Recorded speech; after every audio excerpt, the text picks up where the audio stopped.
할렐루야. 반갑습니다. 오늘도 하나님의 은혜와 축복이 여러분과 여러분의 가정에 충만하시기를 주의 이름으로 축원을 드립니다. 함께 옆 사람하고 같이 인사하겠습니다. 당신이 최고입니다. 당신이 최고입니다. 자, 부위하면서 승리합시다. 세 손가락. 세상에서 승리합시다. 네 손가락 펴고 사랑합니다. 다섯부터 하이파이브 하면서 오늘도 화이팅 합시다. 예, 감사합니다. 우리가 10월 종교개혁의 달을 맞이해서 바른 신학, 바른 믿음, 바른 생활에 대한 주제를 가지고 칼빈주의 5대 교리에 대해서 같이 생각하고 있습니다. 칼빈주의 5대 교리는 전적 부패, 무조건적 선택, 제한적 구속, 불가항력적 은혜, 성도의 견인해서 앞에 영어 글자 이니셜 따면 튤립 교리다 그랬습니다.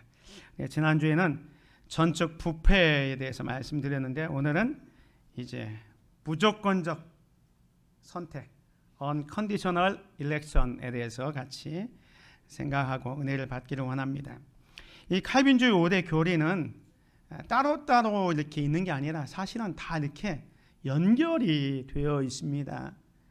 지난주에 말씀드린 전적 타락, 아담과 하와의 범죄 이후로 이제 우리 인간은 전적으로 타락해서 이제 전적으로 무능력하고 그래서 우리 인간 스스로 구원에 이를 수 없게 되었다. 이렇게 말씀드렸습니다.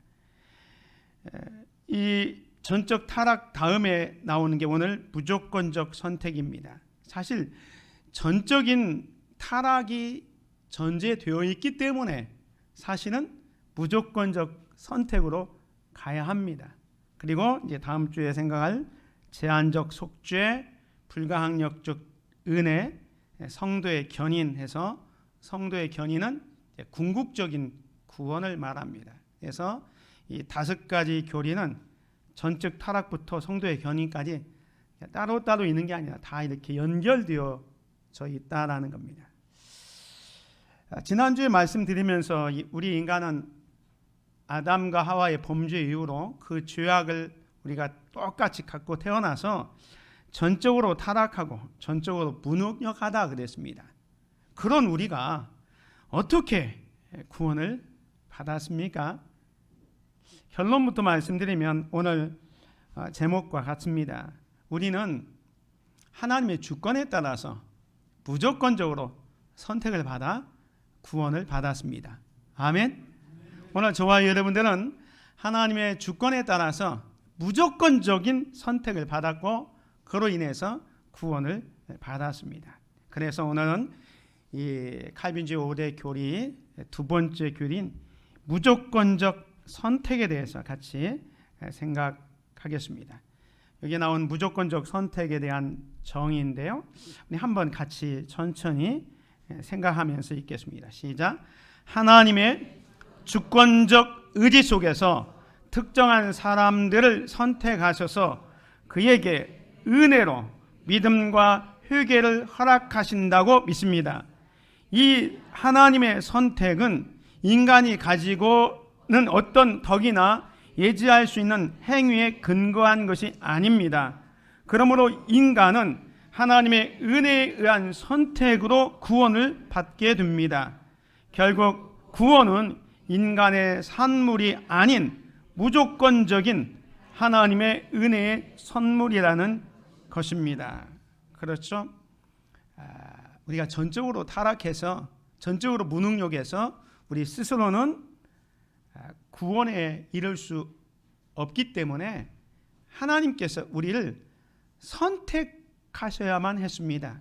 그것도 무조건적으로 아무 조건 없이 우리를 선택해서 하나님의 자녀로 구원을 삼아 주신 겁니다.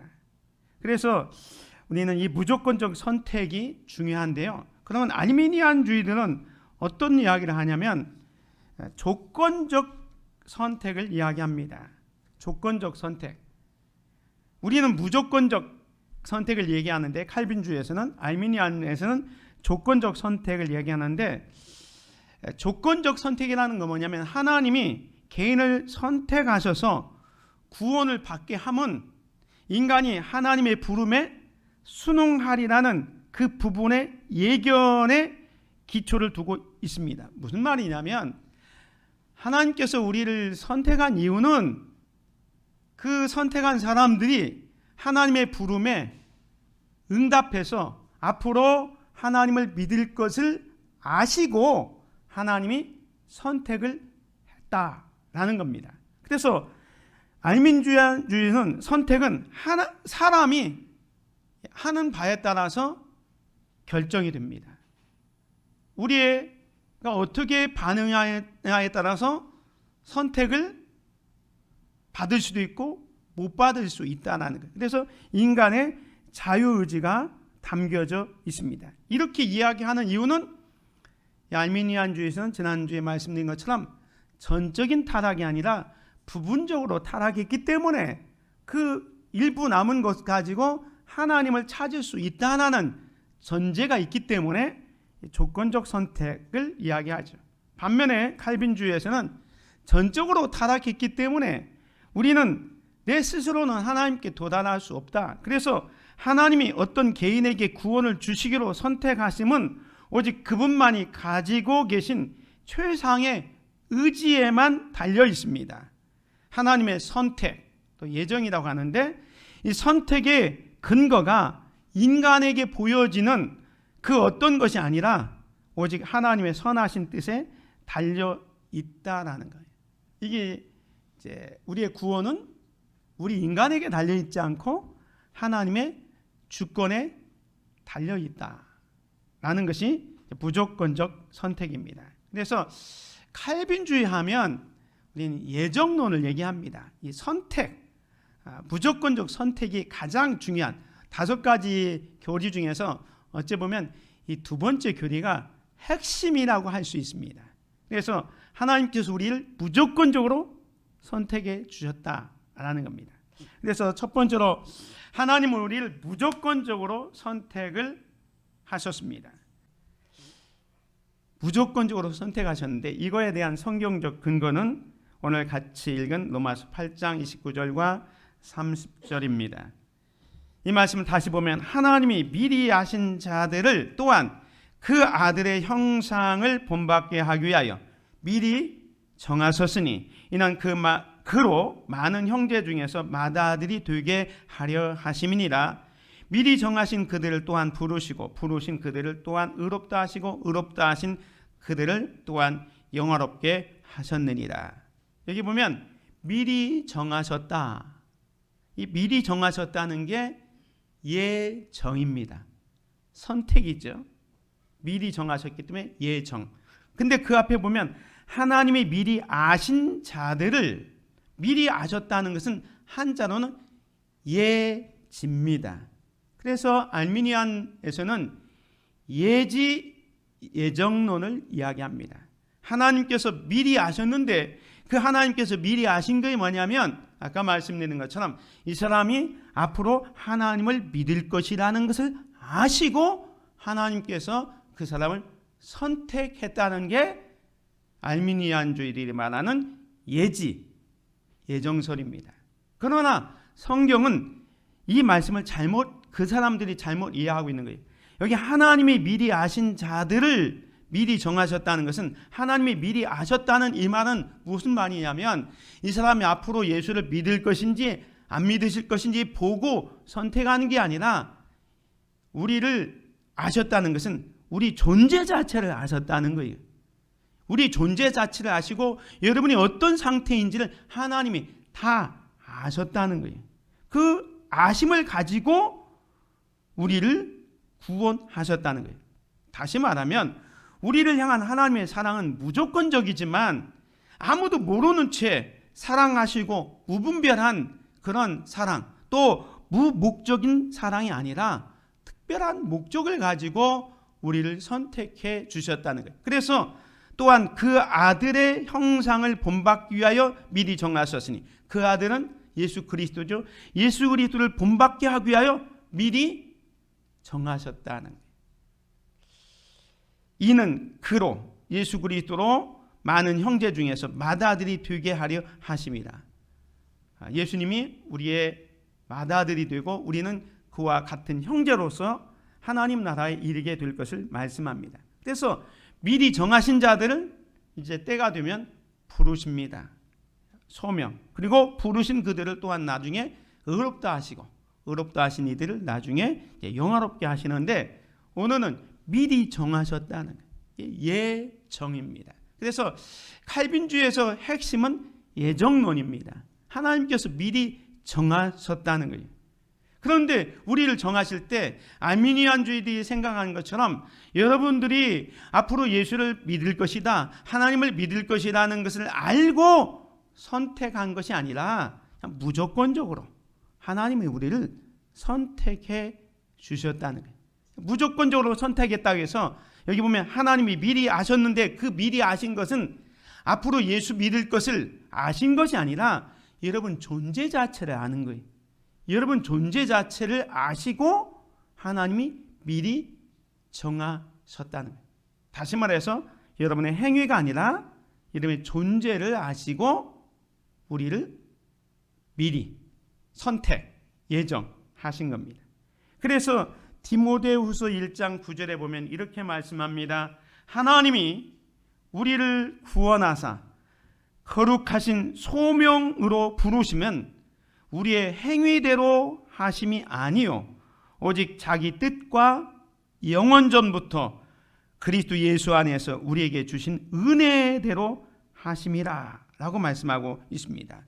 하나님께서 구원을 위해서 우리를 선택하신 기준이 뭐냐면 우리의 행위가 아니고 예수 그리스도 안에서 우리에게 주신 은혜대로 되었다라고 말씀하고 있는 겁니다.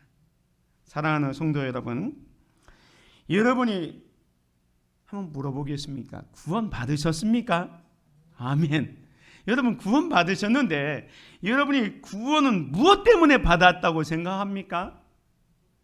여러분이 어떤 조건이 있어서 하나님께서 여러분을 구원해 주셨다고 생각하십니까? 그래서 그 조건이 무엇입니까? 학벌입니까? 아니면 재산 정도입니까? 아니면 여러분이 가지고 있는 미모입니까? 아니면 여러분이 가지고 있는 어떤 다른 그런 캐리어입니까? 여러분이 어떤 선한 행위를 해서 구원받았습니까? 그렇지 않습니다. 지금 말씀드린 것처럼 학벌, 외모, 재벌, 또 재산 정도, 또 우리가 가지고 있는 어떤 선한 행위, 이런 것 갖고는 우리가 구원을 받을 수가 없어요. 죄송하지만 여러분보다 훨씬 학벌이 높은 사람 많고요. 여러분보다 잘난 사람 너무 많고요. 여러분보다 재산이 많은 사람 많고요. 우리보다 선한 일을 많이 하는 사람들이 훨씬 많습니다. 그런 기준을 가지고 하나님께서 우리를 구원하셨다면 아마도 여기에 앉아 있을 분이 별로 없을 줄 압니다. 하나님은 우리를 구원하실 때 어떤 조건을 보고 우리를 선택하시고 우리를 구원하신 게 아니라는 거예요. 무조건적으로 우리를 선택, 예정하셨습니다. 자, 그렇다면 여기서 우리는 두 가지 의문점이 생깁니다. 첫 번째 의문은 뭐냐면 왜 하나님은 예정 또는 선택이라는 방식으로 우리를 구원하실까요? 하나님이 우리를 예정하시고 이 선택이라는 방법으로 구원하시는 이유는 뭘까? 그것은 우리가 전적 타락으로 전적 무능력한 인간은 그냥 가만두면 누구도 하나님을 스스로 믿으려 하지 않기 때문에 하나님께서 일방적으로 미리 선택한 거예요. 이게 은혜인 거예요. 우리는 전적으로 타락해서 전적으로 무능력해서 우리 스스로는 하나님 앞에 나아갈 수 없고 구원에 이를 수 없기 때문에 하나님께서 일방적으로 무조건적으로 우리를 선택하시게 된 겁니다. 자, 그러면 하나님이 우리를 두 번째 의문은 뭐냐? 선택을 하는데 조건을 달지 않고 무조건적으로 선택한 이유가 뭘까? 조건을 달면 그 조건 앞에서 저와 여러분이 자격 미달일 수밖에 없어요. 그래서 아무도 구원받을 수가 없는 거예요. 그래서 하나님이 조건을 달지 않고 무조건적으로 선택해 주신 겁니다. 이게 하나님의 은혜요, 하나님의 사랑입니다.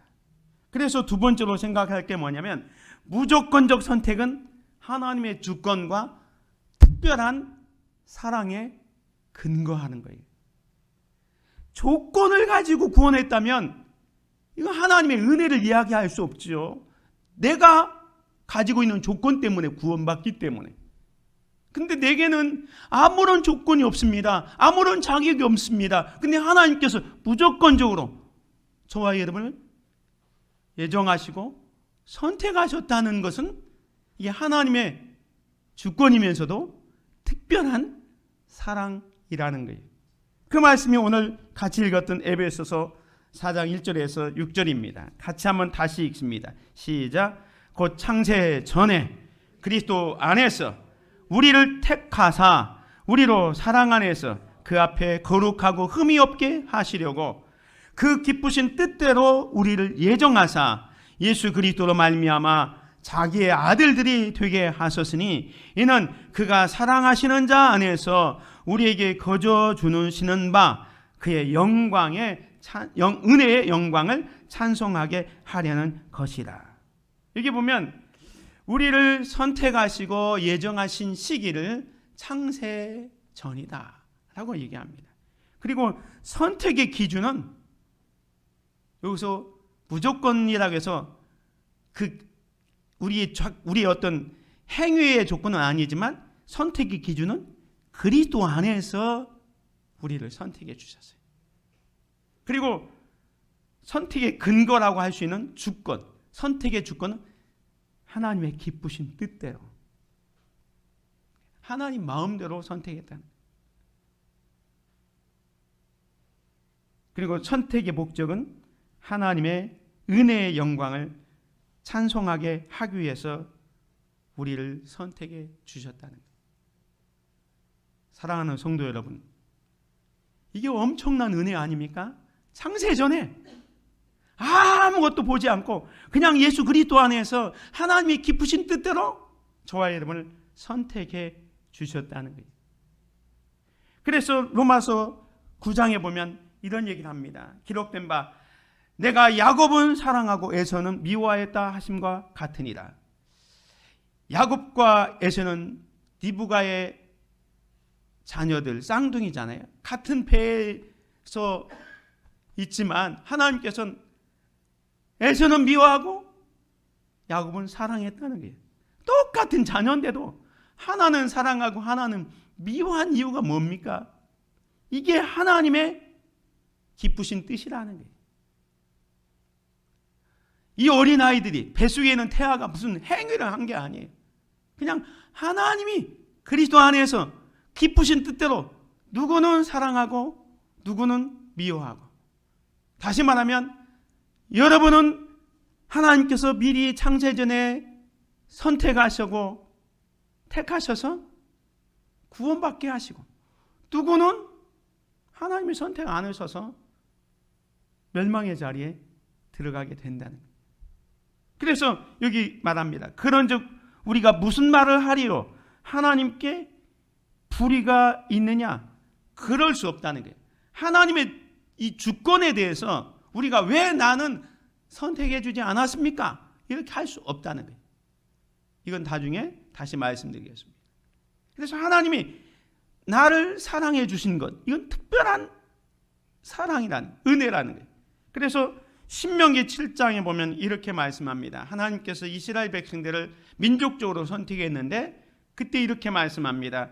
여호와께서 너희를 기뻐하시고 너희를 택하시는 님은 너희가 다른 민족보다 수요가 많기 때문이 아니라 너희는 오히려 모든 민족 중에 가장 적으니라. 여호와께서 다만 너희를 사랑하심으로 말미암아 선택하셨다. 할렐루야. 사랑하는 성도 여러분, 우리가 잘나서 뭐가 조건이 있어서 우리를 하나님이 선택한 게 아니라 우리를 사랑하기 때문에, 사랑하셨기 때문에 우리를 선택하셨다는 거예요. 그래서 아까 로마서 말씀을 계속 보면 이렇게 얘기합니다. 모세에게 이르시되 내가 긍휼히 여길 자를 긍휼히 여기고 불쌍히 여길 자를 불쌍히 여기리라. 그런즉 원하는 자로 말미암음도 아니고, 내가 하나님의 선택을 받기를 원한다고 해서 되는 것도 아니라는 거예요. 또 다른 박질하는 자로 말미암도 아니다. 이 다른 박질한다는 건 내가 구원을 위해서 열심히 무언가 하는 인간적인 노력을 말하고 있습니다. 그것도 아니라는 거예요.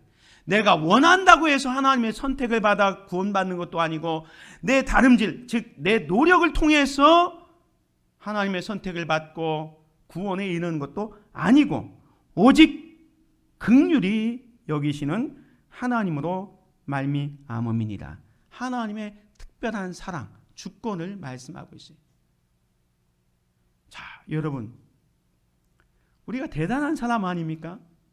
하나님이 우리를 선택해 주셨다는, 그래서 하나님의 자녀로 삼아 주신 거예요. 근데 사실 우리는 하나님이 선택을 받기 전에는 우리 인간은 어떤 상태였습니까? 제가 오늘 교동문으로 읽었는데 로마서의 말씀에 보면 이렇게 말씀합니다. 우리가 아직 연약할 때에, 8절에 보면 우리가 아직 죄인 되었을 때에, 10절에 곧 우리가 원수 되었을 때에, 여기 보면 우리는 연약하고 죄인이고 원수이었지만 하나님이 무조건적으로 우리를 선택하신 겁니다. 그래서 우리의 구원을 위해서 독생자 예수 그리스도를 보내주시고, 그 예수 그리스도께서 십자가에 달려 죽으심으로 말미암아 우리를 구속해 주셨다, 구원해 주셨다라고 말씀합니다. 때문에 우리는 하나님의 선택을 받기 전에 인간의 상태는 연약한 상태였고 죄인이었고 하나님과는 원수되었습니다. 그럼에도 불구하고 하나님이 우리를 선택해 주신 거예요. 이게 바로 하나님의 은혜입니다. 옆에 사람한테 한번 이야기합시다. 당신은 하나님의 선택받은 소중한 존재입니다. 당신은 하나님의 선택을 받은 소중한 존재입니다. 여러분 스스로도 한번 생각해 보십시오. 나 같은 사람이 하나님의 선택을 받았다. 야, 이거 대단하지 않습니까? 근데 어떤 분은 이렇게 생각할 수 있어요. 나는 정말 하나님의 선택을 받은 자인가? 신앙생활 한다고 하면서 이렇게 교회 다니면서도 이제 교회에서 예정론을 얘기하고 하나님이 창세전에 우리를 선택해서 하나님의 백성이 되었다 했는데, 과연 나는 하나님의 선택을 받은 자인가? 이런 의문이 있지요. 그냥 아무 생각 없이 신앙생활하면 이런 생각도 없겠지만 여러분이 스스로 한번 생각해 볼 때, 나는 정말로 하나님의 선택을 받은 자인가? 를 질문해 볼 수 있어요. 그런데 여러분이 하나님의 선택을 받았는지 안 받았는지 알 수 있는 것은 뭐냐면, 지금 여러분이 예수님을 구주로 믿고 있다면 선택받은 자입니다. 아멘. 여러분이 예수님을 구주로 믿고 있다면 하나님의 선택을 받은 자입니다. 그게 믿음의 증거 때문에 그렇습니다.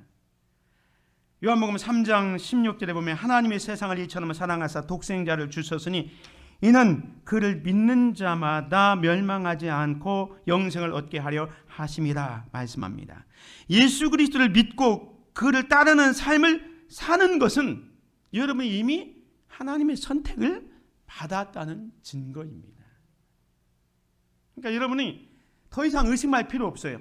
내가 예수님을 나의 구주로 믿고 있다. 그러면 하나님이 나를 창세전에 선택하셨구나. 나는 선택된 백성이다.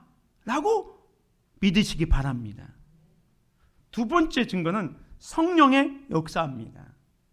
로마서 8장 16절 보면 성령이 친히 우리의 영과 더불어 우리가 하나님의 자녀인 것을 증언하시나니 그랬습니다. 성령의 내주와 인도는 선택받은 자의 특징입니다.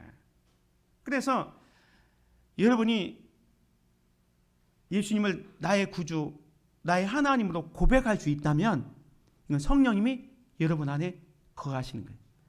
고린도후서 12장 2절 3절에 보면 누구든지 성령으로 말미암지 않고는 예수를 주라고 고백할 수 없다 그랬어요.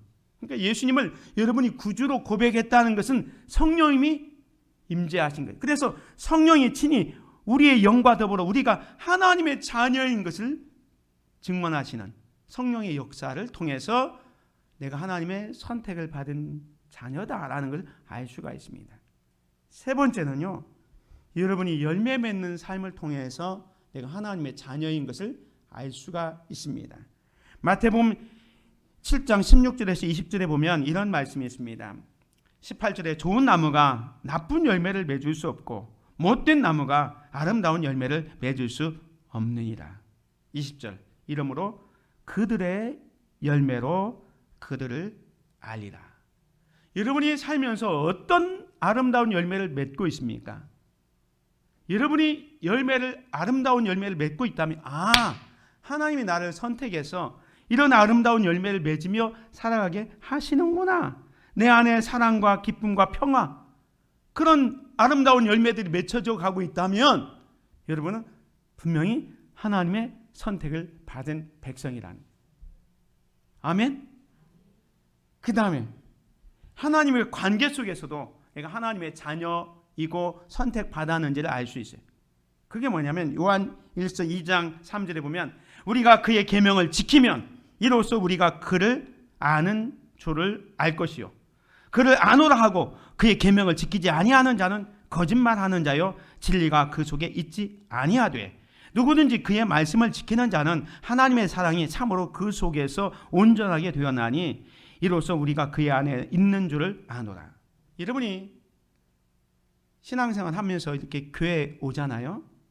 근데 우리가 믿음 생활할 때 말씀대로 순종하며 살아가고 있다면 여러분은 이미 선택받은 백성이에요. 근데 교회에 나오면서도 이 성경과는 담싸고 이 말씀과는 전혀 무관하게 살고 있다면 한 번쯤은 내 선택에 대해서 의심해 볼 필요가 있지만 하나님께서는 우리를 선택하셨다는 증거가 뭐냐? 내가 하나님의 말씀대로 살아가고 있고 살려고 무던히 애를 쓰고 있구나. 물론 완벽하게 다 지킬 수는 없지만 그 말씀을 지켜 나가려고 애를 쓰는 그 모습 속에서 하나님과의 내 관계 속에서 내가 하나님의 선택된 백성이다라는 걸 알 수 있습니다. 마지막은요. 고난과 시련에도 믿음이 굳건한가라는 겁니다. 신앙생활 하면서도 어떤 사람이 심한 고난과 역경이 오면 믿음을 잃어버리고 떠나가는 사람이 있어요. 그런 사람들은 우리가 이게 하나님의 주권이기 때문에 선택은 하나님의 주권이기 때문에 그가 하나님의 선택을 받았는지 안 받았는지 우리가 판단할 수는 없지만 신앙생활을 어떤 때는 잘했다가 지금 안 하고 떠나가 있다면 우리는 그 사람이 진정한 선택을 받았는지 안 받았는지 물음표는 해볼 수 있다는 거예요. 베드로전서 1장 6절에 보면 그러므로 너희가 이제 여러 가지 시험으로 말미암아 잠깐 근심하게 되지 않을 수 없으나 오히려 크게 기뻐하도다. 너희 믿음의 확실함은 불로 연단하여도 없어질 금보다 더 귀하여 예수 그리스도께서 나타나실 때에 칭찬과 영광과 존귀를 얻게 할 것이니라. 믿음의 사람들을 보십시오. 많은 시련과 고난과 역경 속에서도 믿음을 저버리지 않고 심지어 자기 목숨까지 내어놓으면서 그 믿음을 지켜나가는 걸 보게 됩니다. 우리는 고난과 시련 속에서 내가 이것을 내 믿음이 흔들리지 않고 굳건해져 가고 있다면 나는 분명히 하나님의 선택을 받은 사람입니다. 하나님께서 구원받은 자를 구원 받을 자를 창세전에 무조건적으로 선택하신 것을 하나님의 주권과 우리를 특별히 사랑하신 겁니다. 나 같은 자, 제가 표현을 루저라고 표했습니다. 왜냐하면 조건으로 봐서 너무너무 형편없기 때문에 나 같은 자를 선택하여 하나님의 백성 삼아 주신 은혜를 감사하며 사는 귀한 성도들이 되시기를 주님의 이름으로 축원을 드립니다. 자, 그러면 무조건적 선택에 대해서 우리가 하나님께 항의할 수 있느냐? 아까도 얘기했지만 하나님께서 긍휼히 여길 자를 긍휼히 여기고 불쌍히 여길 자는 불쌍히 여기는데 어떤 사람은 그냥 선택하지 않아요. 그냥 내버려 두요. 이게 이제 신학적인 유기라고 하는데 버려두는 거예요. 멸망으로 버려두는 거예요. 그러면 이 사람들이 하나님에 대해서 막 왜 나는 선택하지 않았습니까? 왜 나는 버려둡니까? 하고 막 항의할 수 있잖아요. 여러분이 버림받았으면 항의 안 합니까? 항의할 것 같아요. 근데 피조물은 하나님께 항의할 수 없다는 거예요. 바울은 이 이야기를 토기장의 비유를 가지고 이야기합니다. 이 사람아, 네가 누구이기에 감히 하나님께 반문하느냐? 지음을 받은 물건이 지은 자에게 어찌 나를 이같이 만들었느냐 말하겠느냐? 토기장이가 지는 한 덩이로 하나는 귀에 쓸 그릇을, 하나는 천에 쓸 그릇을 만들 권한이 없느냐? 토기장이가 똑같은 진흙을 가지고 토기를 빚습니다. 잘 빚어서 작품, 명품을 만들면 이 그릇이 수천만 원에 팔리기도 합니다. 근데 똑같은 그릇을 가지고 뚝배기를 만들면 2, 3천 원밖에 못 받아요. 그런데 이 뚝배기가 왜 같은 흙인데 나는 저 도자기로 만들어서 고려 청자나 이조백자처럼 귀한 작품으로 만들지 않고 왜 이렇게 뚝배기로 만들어 가지고 개박거리밖에 안 되게 만듭니까? 항의할 수 있느냐? 항의할 수 없다는 거예요. 지음받은 물건이 지은 자에게 어찌 나를 이같이 만들었느냐 말하겠느냐? 안 된다는 거예요. 왜냐하면 모든 인간은 전적으로 타락해서 전적으로 무능해서 다 멸망받을 수밖에 없었어요. 에베소서 2장 1절에 보면 전에는 우리도 다 그 가운데서 우리 육체의 욕심을 따라 지내며 육체와 마음에 원하는 것을 하여 다른 이들과 같이 본질상 진노의 자녀이었더니 우리는 완전 타락해서 전적으로 무능해서 하나님의 멸망을 받을 수밖에 없는 에베소서 2장 1절에 보면 죄와 허물로 말미암아 죽었던 자였고 본질상 진노의 자녀였습니다. 저나 여러분 다 이제 죄와 허물로 말미암아 다 죽었던 존재입니다. 하나님의 진노의 자녀, 은혜를 받지 못하는 본질상 진노의 자녀였어요. 그런데 하나님이 기쁘신 뜻대로 여러분을 미리 선택해서 예정해서 선택했어요. 어떤 사람은 선택했고 어떤 사람은 선택 안 하는데 선택 안 받은 사람이 항의할 수 없는 거죠. 오히려 우리는 그 많은 사람 중에서 아무 조건도 보지 않고 나를 선택해 주셨다. 여기 보면 긍휼이 풍성하신 하나님이 우리를 사랑하신 그 큰 사랑을 인하여 허물로 죽은 우리를 그리스도와 함께 살리셨고 너희는 은혜로 구원을 받은 것이라. 오히려 우리는 나에게 구원을 주신 그 하나님 앞에 감사해야 할 줄 압니다. 인간은요 전적으로 타락하여 전적으로 무능력하여 우리 스스로 구원에 이를 수 없는 존재였습니다. 죄와 허물로 죽었던 자여 본질상 진노의 자녀들이었습니다. 그런데 하나님의 은혜로 무조건적 선택으로 구원을 선물로 주셨습니다. 그러므로 하나님의 선택에 대해서 불평하기보다 구원을 주신 은혜에 감사하는 저와 여러분이 되시기를 주님의 이름으로 축원을 드립니다. 자, 그러면 마지막으로 이 무조건적 선택의 교리가 우리 신앙생활에 주는 의미와 삶의 적용은 무엇일까요? 첫 번째는 무조건적 선택이 우리 신앙생활에 주는 의미는 하나님의 주권을 더욱 신뢰하게 합니다. 아까 말씀드린 것처럼 인간의 구원은 하나님의 계획하에 있는 거예요. 하나님이 주관하고 있는 거예요. 내 노력이나 내 자격과는 무관하게 하나님이 은혜로 구원을 주셨기 때문에 우리는 이 하나님의 주권을 더욱 신뢰하게 한다는 겁니다. 두 번째로 신앙생활에 안정감과 확신을 줍니다. 하나님께서 여러분을 선택했다고 생각해 보십시오.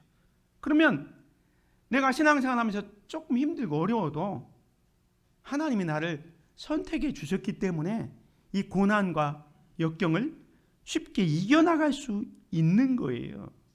근데 하나님이 나를 선택하지 않았다는 그것을 생각하고 어떤 조건 때문에 나를 했다면 내 조건이 안 맞으면 이 문제가 되잖아요. 근데 하나님이 나를 무조건적으로 선택해 줬다는 그것 때문에 내 신앙생활에 안정감과 확신을 갖게 되는 거죠. 하나님의 변함없는 사랑과 은혜를 기억하게 되는 겁니다. 세 번째로는 은혜의 중요성을 깨닫게 되는 거예요. 아까 말씀드린 것처럼 무조건적으로 우리를 구원해 주시고 우리를 선택해 주셨기 때문에 우리는 그 은혜에 감사하며 겸손하게 살아갈 수 있다라는 겁니다. 자, 그러면 두 번째, 무조건적 선택의 교리를 우리의 삶에는 어떻게 적용해야 할까? 첫 번째는요, 우리를 무조건적으로 선택해 주셨기 때문에 우리는 하나님의 은혜에 감사하고 찬양하는 삶을 살아야 합니다. 내 자신의 구원이 하나님의 뜻에 의해서 주어진 것을 인식할 때 우리는 하나님 앞에 감사하고 찬양할 수 있는 거죠. 왜? 내게 자격이 아무것도 없었잖아요. 근데 하나님이 무조건적으로 나를 선택해서 구원해 주셨기 때문에 우리는 하나님 앞에 감사하고 하나님을 찬양하는 겁니다. 뿐만 아니라 우리가 무조건적으로 하나님의 사랑을 받았잖아요. 때문에 우리도 다른 사람을 무조건적으로 사랑해야 됩니다. 다른 사람을 존중히 여겨야 됩니다.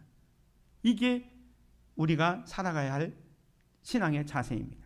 그리고 세 번째는 더 깊은 신앙생활을 추구해야 합니다. 하나님이 나를 기쁘신 뜻대로 선택해 주셨는데 내가 이 모양 이 꼴로 살면 안 되잖아요.